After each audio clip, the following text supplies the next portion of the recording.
hello लोगोफोर बरायबाय बड' जब info YouTube चेनेलाव Assam पुलिसनि एग्जामा जागोन ना जाला जेब्लानोखि लकडाउन जागोन एबा कर्फ्यू जागोन दा बिनि सायाव गोबां कनफ्यूज जागासिनो दं गोबां स्टुडेन्ट्सफोरा एग्जाम होनो गोनांफोरा आरो बेनिफ्राय आपकामिं भेकेन्सि BSF आव माब्ला एप्लाइ जागोन आरो बेसेबां क्वालिफिकेसन नांगौ आं नोंथांमोना एडभान्स भिडिअ खालामखाबाय नटिफिकेसन फैथ'वाखै अफिशियेल वेबसाइटआव अब्लाबो नोंथांमोना एसे आइडिया मोननो थाखाय आं बेयाव नोंथांमोननो थाखाय कभार खालामबाय भिडिअनि गेजेरजों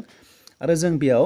गोबां कुइसन जागासिनो दङ जे आसाम पुलिसनि एग्जामा फेब्रुवारियाव जागोन नाथाय बे लकडाउना फेब्रुवारिसिम थागोन नामा दा बेखौ नायब्ला जों माखासे नटिफिकेसन नायनोसै बेनो जाबाय SOP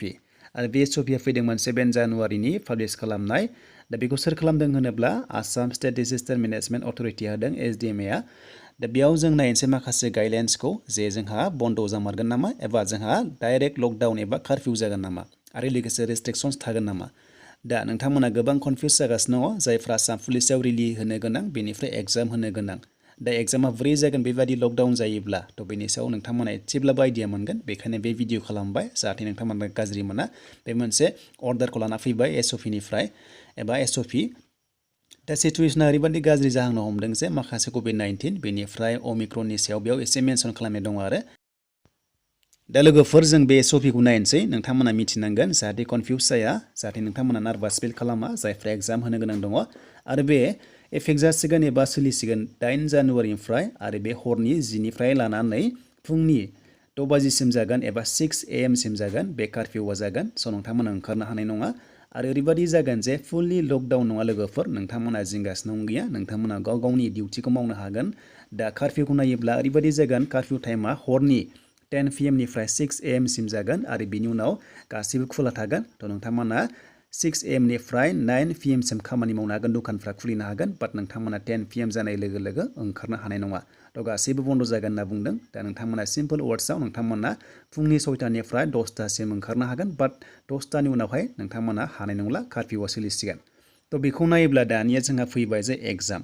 दा एग्जामनि सायाव ओरैबायदि माखासे रिस्ट्रिक्शन्स लिरनाय दङ जे बेनो जाबाय एग्जाम थ' एग्जाम ओरैबायदि बुङो दा एग्जाम होनाय लोगो लोगो जोंहा ओरैबायदि जागोन बेनो जाबाय क्लासेस थ' क्लासेसनि सायाव जों रायखांनांगोन क्लासेस होनाय लोगो लोगो हमना ला कलेज एबा इउनिभार्सिटि बेखौ टटेलि बन्द खालामदों आरो लोगोसे ओरैबायदि क्लासखौ लागोन जायफ्रा लास्ट इयार एबा फाइनाल इयार बिथांमोननिखौ माखासे भार्चुवेल मडआव क्लासखौ लागोन थ' बेखौ दोनथ'नानै दानिया जों फैबाय BSF अके थ' BSFनि अफिसियेल वेबसाइटआव फैनाय लोगो लोगो नोंथांमोना जेब्ला हिन्दी मोनगोन अब्ला नोंथांमोना बे 3 डट्सआव गोजौनियाव थुनानै इंलिश खालामनो हायो बेखौ खालामबा नोंथांमोना ट्रेन्सलेट खालामनांगौ अके अब्लानो जायो थ' बिनिफ्राय दानिया बेयाव अफिसियेल नटिफिकेसन माब्ला फैगोन होनोब्ला दायो पाब्लिश खालामाखै थ' नोंथांमोना बे रिक्रुटमेन्टआव फैनाय लोगो लोगो अफिसियेल नटिसखौ मोनथ'नाय नङा सिगांनिसो दङ दा भेकेन्सिया ओरैबायदि थागोन जायफ्रा 10 पास जादों हौवाफोर हिन्जावफोर गासैबो एप्लाइ खालामनो हागोन नाथाय बे पस्टआ ट्रेडमेन जागोन एबा ट्रेड्समेन दा बेयाव गोबां कुक थागोन बेनिफ्राय बार थागोन बा नोंथांमोना साफायबाला बेबायदि मोनगोन गासै 2700नि बारा दङ 2788 भेकेन्सिस दङ आरो हौवाफ्रा थागोन 26 51 थागोन बेनिफ्राय हिन्जावफ्रा थागोन 136 दा नोंथांमोननि बैसोआ 18 निफ्राय 23 इयार्ससिम एप्लाइ खालामनो हागोन नाथाय जोंनि STफ्रा 28 इयार्ससिम एप्लाइखौ खालामनो हागोन बे ट्रेडमेन पस्टआव